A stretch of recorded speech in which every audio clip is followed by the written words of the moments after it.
What year was it that you met Eyedea? Was it before the 99 Scribble Jam? He was, so let's see, 99, 98.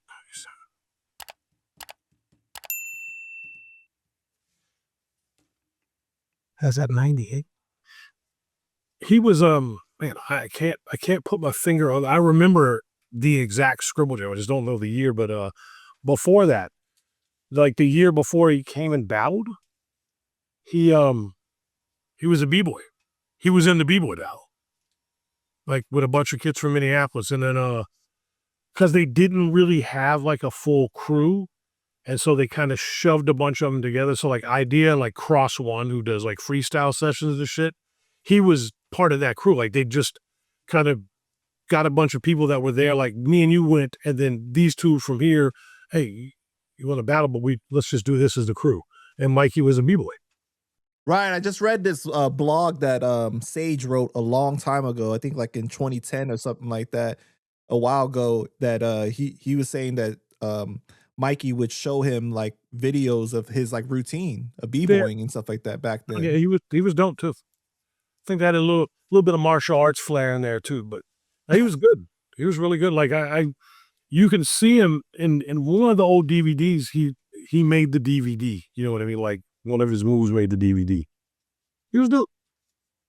What was your guys' friendship like? We were like the we were kind of like, I think we always felt like we were kind of like the outcast from everyone else in general.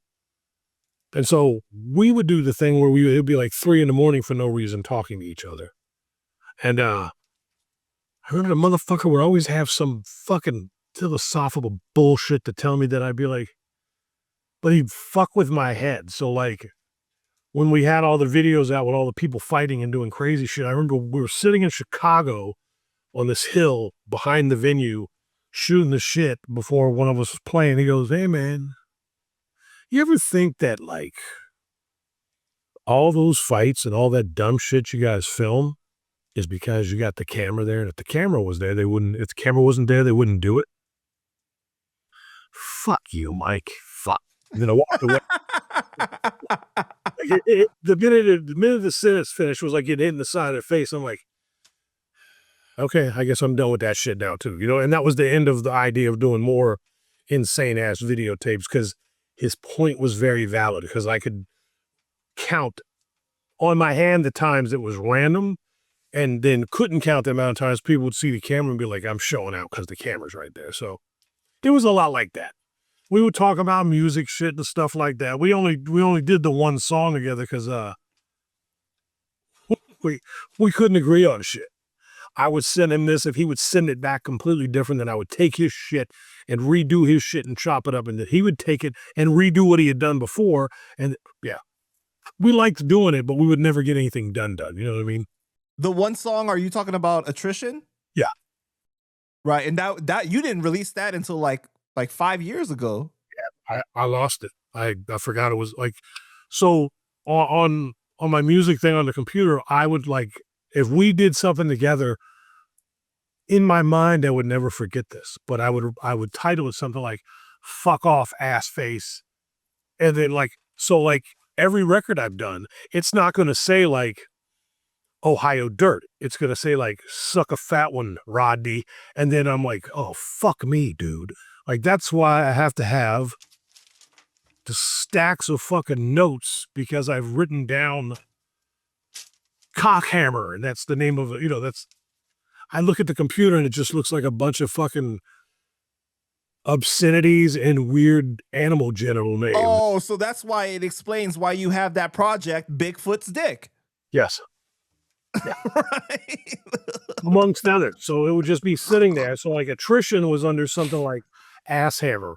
And I'm going through one day just looking like, what do I not know that's here? And I was like, holy shit. Because that was supposed to be a remix of Make Money and Die. Mm-hmm. Whatever, the Bucket song or whatever. That was the plan. Made the beat, put the guitar on there, and then he sat back, him playing the guitar with the guitar. It's like, what do you think? I'm like, what's next? He's like, I do the next part. We're doing it. And then he sit back him singing, and I'm like, we're supposed to be doing Make Money and Die, man. He's like, yeah, that's not the name of the song. This song's called Attrition. Oh, he like Jedi mind tricked me. I was like, oh, okay. He's like, it's the same thing. Don't worry about it. And then we had attrition. Yo, the way that he tricked you is He just, genius. don't worry about it. It's the same thing. It's just called attrition. Oh, okay, cool. You So know, what's forth. so funny though is that the style of singing fits that year so perfectly though, It did. that I time period. I think I might have had it on MySpace for a minute. I think. I feel like I did. I don't know. That's a long time ago. Fuck. And MySpace. How come I'm not in your top friends on MySpace, Panda? Because I don't use MySpace anymore. I do. Just bring it back. Did you know that he was struggling the way that he was? No. I had no idea. Like we never really had any like conversations like that. Like when we saw each other, it was like we were happy as shit, if that makes sense. You know what I mean? Like we would talk about music. It was all hugs and kisses and hang out and kick it. Like I always felt good around him. I always feel like he was comfortable and felt good around me. I had no idea. When I read the way that Sage described their interactions, it made it seem like Mikey was like the funny guy that lit up the room, that was just like, you Yeah. know, self-congratulatory and just like kind of like really like fun like that. Like I guess you wouldn't think of him being Yeah. the depressed friend that's going through things or something like that, you know? He would, we spent a lot of time at the merch booth together, and like, he actually showed me how to sell merch, because my thing would be like, you would walk up and you'd be like touching stuff and looking, and I'd have this pair of brass knuckles in my pocket. And after you had touched enough things and wasted, let's say 40 seconds of my time, I'd be like, tap the knuckles on the table and be like, hey, it's not a fucking library. You don't get to check it out. And Mikey would be like, calm the fuck down. I'm like, fuck that.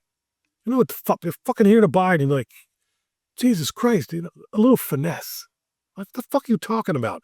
I'm watching you, but Mikey would be like, you'd walk up and he'd be like, hey, I'm Eyedea. I'm the most famous motherfucker you're going to meet for like months.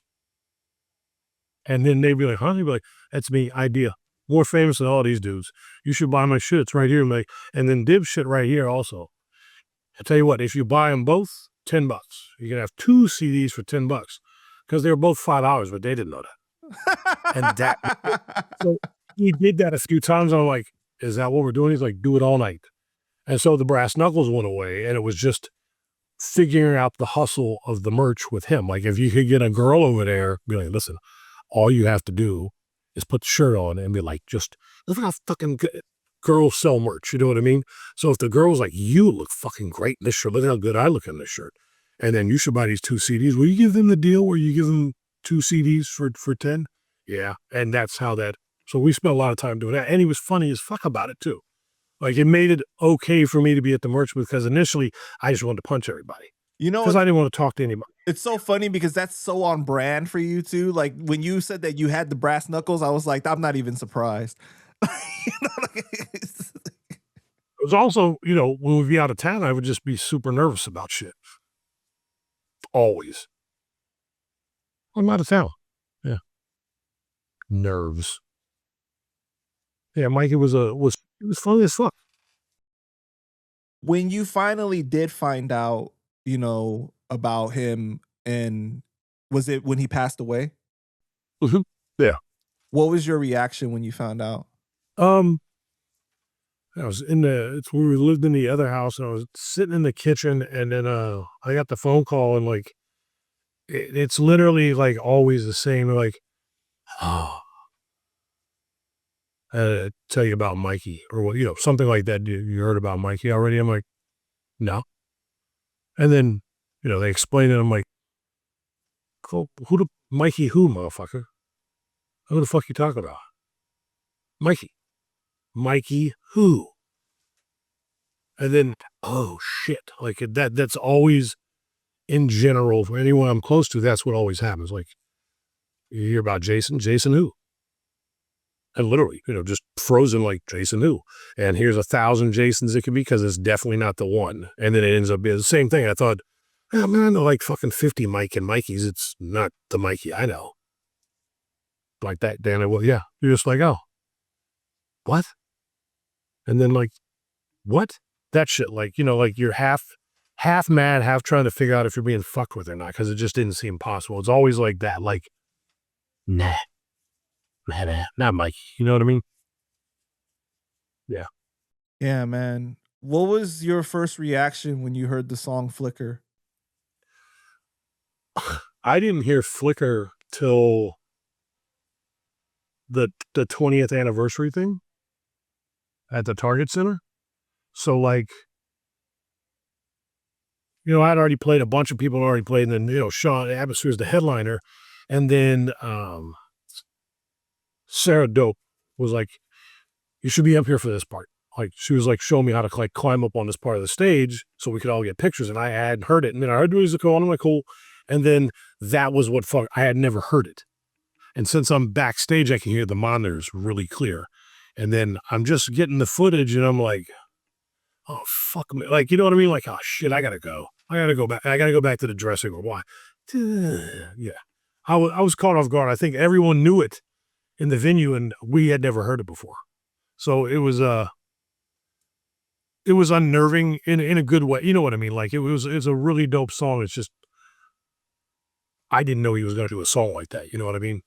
So we had to hear it in front of, 15,000 people with all, but I mean, the video, like the footage is incredible. Everyone's got their lighters and phones up. But when you're listening to the song, this is just this big glow in the background, and all you can hear is like Mikey laughing and being a dick to me at the merch booth type. So it just made everything flood back at once. Time to go back to the dressing room. Sean's still not as handsome as you thought. Yeah, man. That I don't know. That song is like I can't listen to that song without I, like tearing I, up, man. and I don't like it. When you're like, going through shit like, oh, Flicker, nope. Literally, 10 set down. Fuck that. Nope. Nope. Not doing it. Yeah. Maybe it would be good if like you had to do an acting role and you could put that in your earbud for a minute and then, how'd you cry? Play this and you can do, Right. you want to get there real quick? This song will take you there. For Yeah. sure, man.